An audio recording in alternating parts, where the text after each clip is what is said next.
আর ফের সময় বাড়ালো নির্বাচন কমিশন। হ্যাঁ বন্ধুরা, এতদিন পর্যন্ত যেই সময় দেওয়া হয়েছিল সেই সময় কিন্তু এখন আর থাকছে না। এর পরিবর্তে সময় বাড়ানো হয়েছে এবং এবার না বেশ কিছু ভোটারদের আবার ফের একবার, অর্থাৎ একবার তো অলরেডি আপনাদের হিয়ারিং হয়ে গেছে, তো আবার আপনাদের হিয়ারিংয়ে ডাকতে পারে নির্বাচন কমিশন।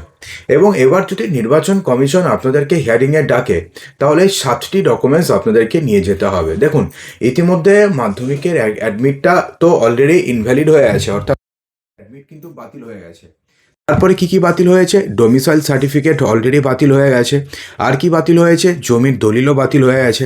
অর্থাৎ যদি আপনি জমির দলিল দেখান, সে আপনি 1990 সালের দেখান, 1950 দেখান, কোনো ব্যাপার না। তো সেক্ষেত্রে জমির দলিল দিয়ে আপনি এসআইআর হিয়ারিং আর কোনোভাবে করতে পারবেন না। তো এবার তাহলে কোন কোন ডকুমেন্টস দেখাবেন জানাবো, তবে তার পূর্বে চ্যানেল নতুন হয়ে থাকলে সাবস্ক্রাইব করবেন। ফেসবুক থেকে দেখে থাকলে পেজটিকে ফলো করে দেবেন। ফেসবুক পেজের লিঙ্ক ভিডিও ডেসক্রিপশন বক্সে দেওয়া আছে। বন্ধুরা দেখুন, ভোটার তালিকা সংশোধন প্রক্রিয়া নিয়ে রাজ্য জুড়ে যখন তৎপরতা তুঙ্গে, ঠিক সেই সময়তেই এবার রাজ্য জুড়ে এসআইআর প্রক্রিয়া নিয়ে গুরুত্বপূর্ণ সিদ্ধান্ত নিয়েছে নির্বাচন কমিশন। দেখুন, এখন থেকে না অভিযোগ জমা, যদি আপনাদের কোনো প্রকারের অভিযোগ থাকে তাহলে সেই অভিযোগ জমা এবং নিষ্পত্তির সময়সীমা ফের বাড়ানো হয়েছে। অর্থাৎ আপনাদের যদি কোনো একটা ছোট্ট পরিমাণও অভিযোগ থাকে তাহলে সেই অভিযোগ জমা এবং সেটা নিষ্পত্তির যে সময়সীমা আগে যেটা ছিল সেটাকে এখন বাড়ানো হয়েছে। এর ফলে কি হয়েছে? এর ফলে স্বস্তি পেতে চলেছেন বহু ভোটার। দেখুন, নতুন বিজ্ঞপ্তি অনুযায়ী এখন 19শে জানুয়ারি পর্যন্ত অভিযোগ জানানো এবং তার নিষ্পত্তির সুযোগ থাকবে। অর্থাৎ আপনি যদি কোনো প্রকারের অভিযোগ জানাতে চান তাহলে আগামী 19শে জানুয়ারির মধ্যে আপনি জানাতে পারবেন এবং সেইটার নিষ্পত্তি হয়ে যাবে 19শে জানুয়ারির মধ্যে। এর আগে কমিশনের তরফ থেকে জানানো হয়েছিল যে এর সময়সীমা ছিল আগে হচ্ছে 15ই জানুয়ারি পর্যন্ত। তো সেক্ষেত্রে বলা হয়েছিল যে 15ই জানুয়ারির মধ্যে আপনাদের যদি এসআইআর সংক্রান্ত কোনো প্রকারের অভিযোগ থাকে তাহলে সেই অভিযোগ আপনাদের জানাতে হবে 15 তারিখের মধ্যে। কিন্তু বিপুল সংখ্যক যেহেতু অভিযোগ জমা পড়েছে এবং প্রচুর মানুষের অভিযোগ রয়েছে, তো সে কারণে এবার অভিযোগ জমা এবং অভিযোগের নিষ্পত্তির সময়সীমা বাড়িয়ে 19 তারিখ করে দেওয়া হয়েছে। ঠিক আছে, শুধু সময়সীমা নয়, শুনানি প্রক্রিয়া গ্রহণযোগ্য নথির তালিকাতেও এবার গুরুত্বপূর্ণ ছাড় দিয়েছে নির্বাচন কমিশন। বৃহস্পতিবার ইলেকশন কমিশন জানিয়েছে যে মাধ্যমিকের সার্টিফিকেটের পাশাপাশি এবার মাধ্যমিকের অ্যাডমিট কার্ডকে কিন্তু শুনানির যে বৈধ হিসাবে গণ্য করা হবে না। এই মর্মে রাজ্যের মুখ্য নির্বাচনী আধিকারিকরা চিঠি পাঠিয়েছিল যাতে সার্টিফিকেটের পাশাপাশি যাতে অ্যাডমিট কার্ডকেও প্রামাণ্য নথি হিসাবে ধরা হয়। কিন্তু রাজ্যের সিইও দফতরের সেই যে আবেদন সেটাকে খারিজ করে দিয়েছে দিল্লির নির্বাচন কমিশন। এবং দিল্লির নির্বাচন কমিশন এবার কিন্তু স্পষ্টভাবে জানিয়ে দিয়েছে যে শুধুমাত্র মাধ্যমিকের যে সার্টিফিকেট রয়েছে সেই সার্টিফিকেটই ভ্যালিড। সার্টিফিকেট ছাড়া আপনি অন্য কোনো কিছু, অর্থাৎ অ্যাডমিট হোক এবং মার্কশিট হোক, কোনো কিছু ভ্যালিড ডকুমেন্টস নয়। দেখুন, এবার না এসআইআর শুনানি প্রক্রিয়া দ্রুত শেষ করতে আগেই করার নির্দেশ দিয়েছে রাজ্যের মুখ্য নির্বাচনী আধিকারিক। মঙ্গলবার জেলাশাসক তথা ডিস্ট্রিক্ট ইলেকটোরাল অফিসারের উদ্দেশ্যে 6 দফার নির্দেশিকা জারি করা হয়েছিল। প্রত্যেক বুথ লেভেল অফিসারকে দিয়ে ন্যূনতম 140টি করে নোটিশ ইস্যু করতে হবে। অর্থাৎ প্রত্যেকজন বিএলওকে প্রতিদিন কম করে 140টা নোটিশ ইস্যু করতে হবে।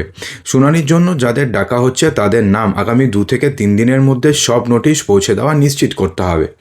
অর্থাৎ আপনাদের মধ্যে না অনেকে প্রশ্ন করছিলেন যে আমি তো সব ডকুমেন্টস ঠিকঠাক জমা দিয়েছি। অর্থাৎ ধরুন আপনি যখন এসআইআর ফর্ম ফিল আপ করেছেন তখন ধরুন আপনাদের সব ঠিক, আপনাদের নাম ঠিক, আপনাদের বাবার নাম ঠিক, আপনি যে প্রোজেনি ম্যাপিং করিয়েছেন সেক্ষেত্রেও সেটাও ঠিক রয়েছে, তো তাহলে কি আপনাদের ডাকতে পারে? দেখুন, আপনাকে আর না মোট 3 থেকে 4 দিন ওয়েট করতে হবে। 3 থেকে 4 দিনের মধ্যে যদি আপনাদের কোনো নোটিশ ইস্যু হওয়ার হয় তাহলে 3 থেকে 4 দিনের মধ্যে হয়ে যাবে। আর যদি 3 থেকে 4 দিনের মধ্যে যদি কোনো নোটিশ না আসে তাহলে সেক্ষেত্রে আপনাদের নোটিশ আসবে না, সেটা আপনি মোটামুটি ধরে নিন যে আপনাদের আর কোনো সমস্যার কোনো কারণ নেই, আপনাদের নামে আর নোটিশ ইস্যু হবেই না। ঠিক আছে, তো বুঝতে পারলেন। দেখুন, নোটিশ ইস্যু হওয়ার পর না আপনাকে কী কারণে নোটিশ ইস্যু হচ্ছে সেই কারণটা সেখানে লেখা থাকবে। দেখুন, অনেকের আসছে কি, অনেকের ধরুন আজকের থেকে অনেক দিন আগে জন্ম, যারা ধরুন 3-4 ভাই 2-3 বোন, অর্থাৎ 5-এর বেশি সন্তান রয়েছে, তো এই সমস্ত ক্ষেত্রে না বেশি নোটিশ আসছে, বিশেষ করে পুরনো যারা ধরুন 4 ভাই 3 বোন এরকম।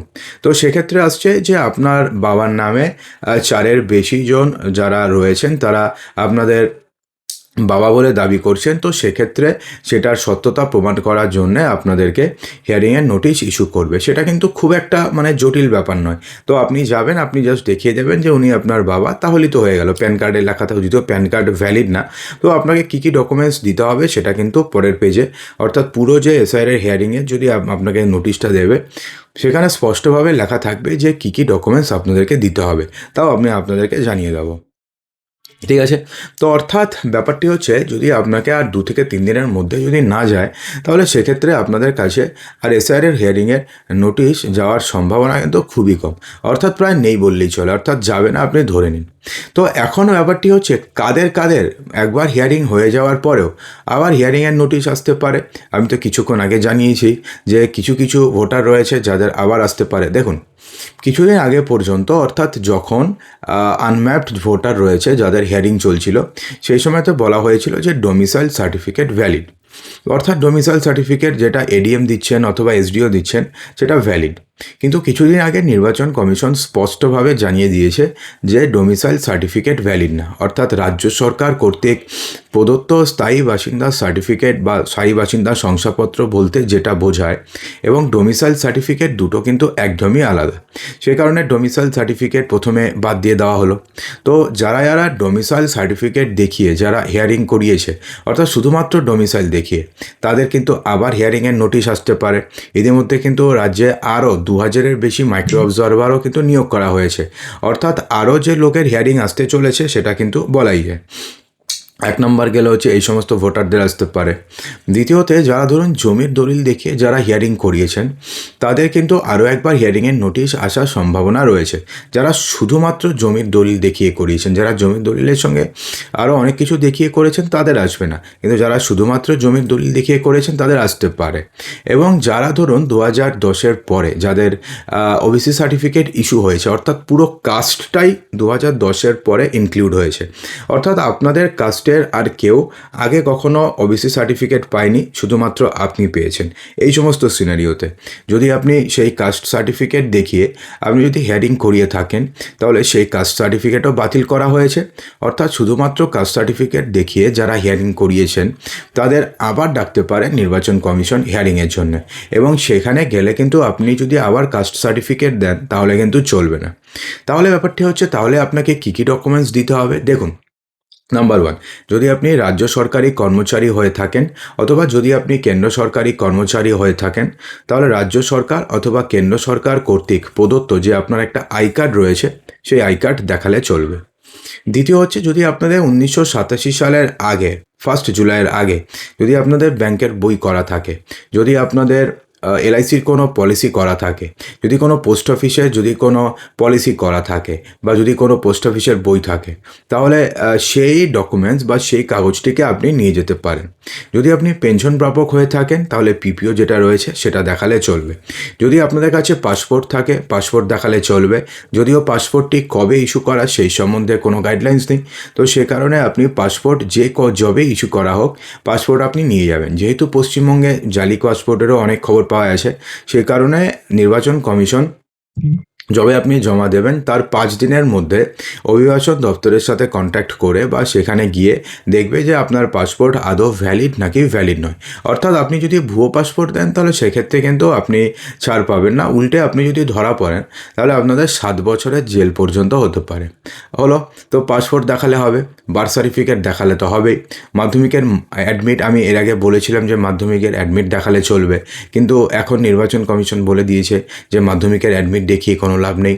তো সেক্ষেত্রে মাধ্যমিকের সার্টিফিকেট, তো হচ্ছে কোনো বন দফতর কর্তৃক প্রদত্ত কোনো শংসাপত্র থাকলে চলবে, অথবা যদি আপনি কাস্ট সার্টিফিকেট দেখাতে পারেন, এসসি এসটি সার্টিফিকেট যে কোনো সময়ের, এবং ওবিসি সার্টিফিকেট 2010 সালের আগে বা 2010 সালের পরে, যারা ধরুন 2010-এর আগেও যাদের পরিবারের অনেক লোক ওবিসি সার্টিফিকেট পেয়েছে যাদের কাস্টের, তো তারা, ঠিক আছে।